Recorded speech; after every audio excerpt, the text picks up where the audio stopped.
Welcome to the Try 24/7 interview lounge here at the TCR show, live in London.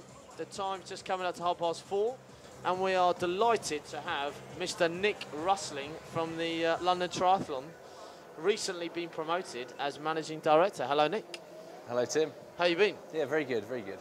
What have you been up to today? Have you got a stand today? here? Just watched England perform quite poorly in the rugby. So I didn't even know what the score was. We won 20 points to 7. Fantastic. So I watched that and then dashed over. At Twickenham? Yeah, at Twickenham as well. It's a tough Not life. good. no, I wasn't there. In a box? No, from my sofa.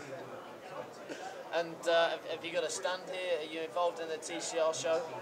We're going to the awards dinner tonight, the 220 awards. Didn't have a stand this year, actually.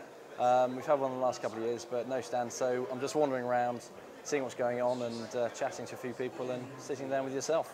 Fantastic. Well, so that people from Try 24/7 get an idea, can you tell us a bit about yourself, who you are, what you do?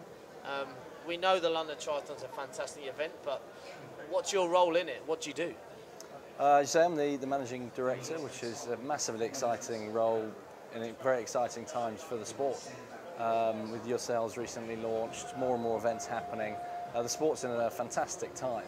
And I've been involved in the sport now for 5 years, initially working on the London Triathlon, and then with the growth of the sport and the popularity of the sport, we started 2 new events as well, the London Triathlon and the London Duathlon, which currently are our 3 main events that we do. We do a lot of training events and other things, but they're our key focus. So at the moment it's about getting participants in, which has gone very well. London's closed down and reached capacity now. Has it? Yeah. Fantastic. Yeah, it's very good. So no one can enter? You can enter through charities. We've got about 45 official charities, so they have guaranteed places. You fundraise for them. Fantastic news. So it's not all over? Not all over. It's all over really directly good. through us, through our website, but charities and team relays. So we're hoping to have about 900 team relays of 3 people, 1 swimming, 1 cycling and 1 running, competing on the Saturday of the weekend event as well. So people can essentially help charities and do the London Triathlon at the same time? Exactly. It's similar to the London Marathon in that respect, and we really try and push people to fundraise. Because the event last year raised over 2 million, or people in the event raised over 2 million. And it's something we want to drive hard. So we try and encourage that more and more, and that's the only way you can compete as an individual in the London Triathlon. But entries for the Blenheim and the Duathlon are still available. And so that people understand, whereabouts is that? Obviously London Triathlon's in London, but where is it? What is it about? Is it kind of, what's the route? Do you want me to talk us through the actual event if you haven't been before? It's based in just East London, east of Canary Wharf, at a venue called Excel, which is hosting 5 Olympic sports in 2012. Fabulous location. The swim is in the Royal Victoria Dock. It isn't the Thames, which everyone thinks. It's filtered water and it meets EU bathing regulations and stuff like that. So the swim's there. Transitions indoors. We get about 7,000 bikes all at one time. Whoa, rewind. 7,000 bikes in the transition area. The building hosts the motor show and the boat show, and it is vast. It's absolutely huge. And the event's the biggest in the world, and we need somewhere pretty huge to accommodate all the competitors. So when you look up from a bridge that we have indoors, and it's just a sea of bikes, it's unbelievably impressive.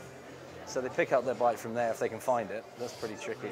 And then the cycle, sort of the distance varies depending on the Saturday. It's shorter distance and it's more local to Excel. Sunday, when we're competing as well, is all the way into central London. So we shut down the roads of London to Big Ben.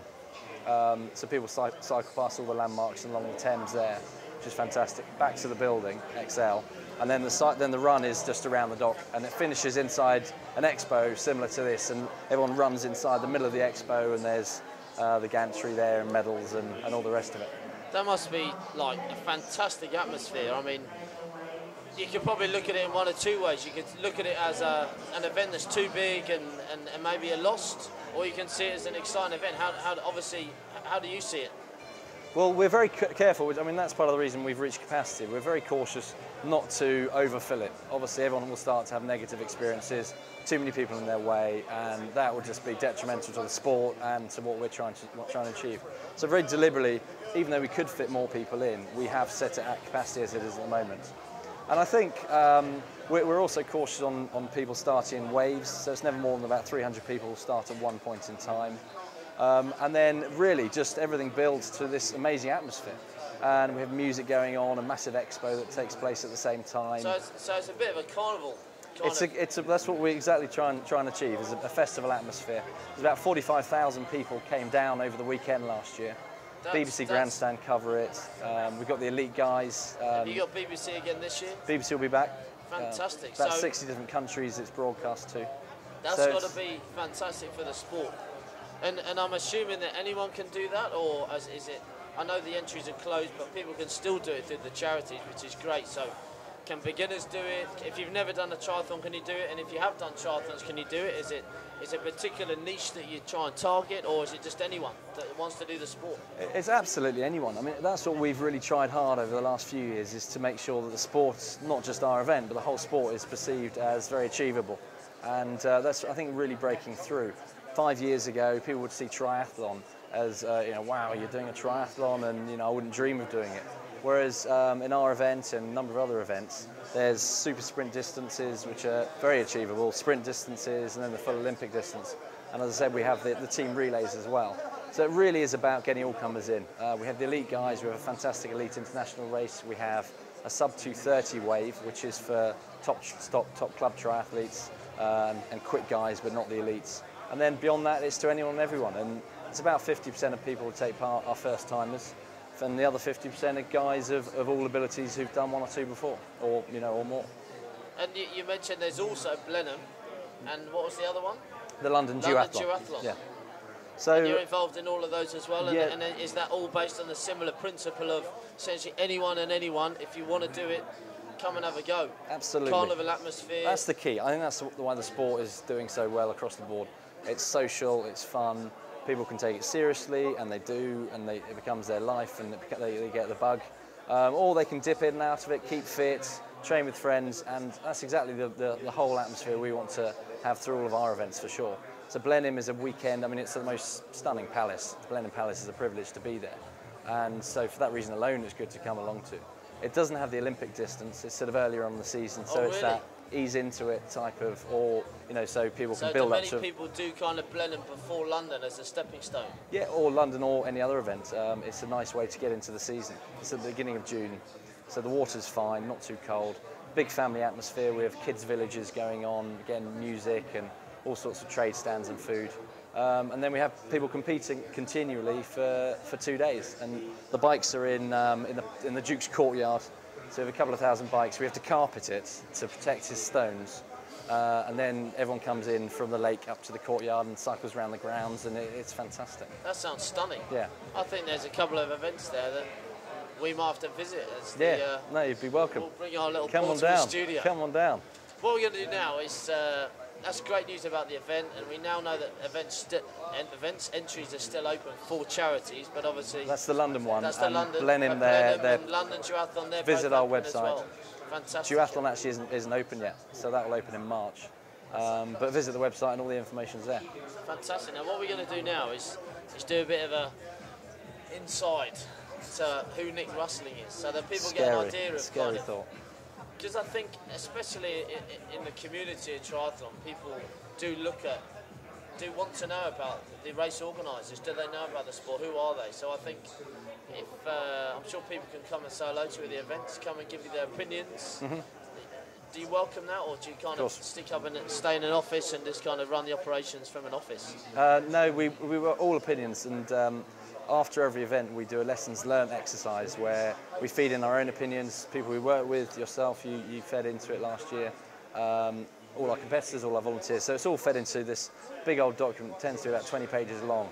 And then we'll review it, and then we'll look at it again in a couple of months' time and make sure that all the key points are really looked into. And if we can improve the event, that's what it's all about. Every year you can always improve these things. That's fantastic news. Okay, what we're going to do is we're just going to ask 2 questions to find out about Nick Rusling.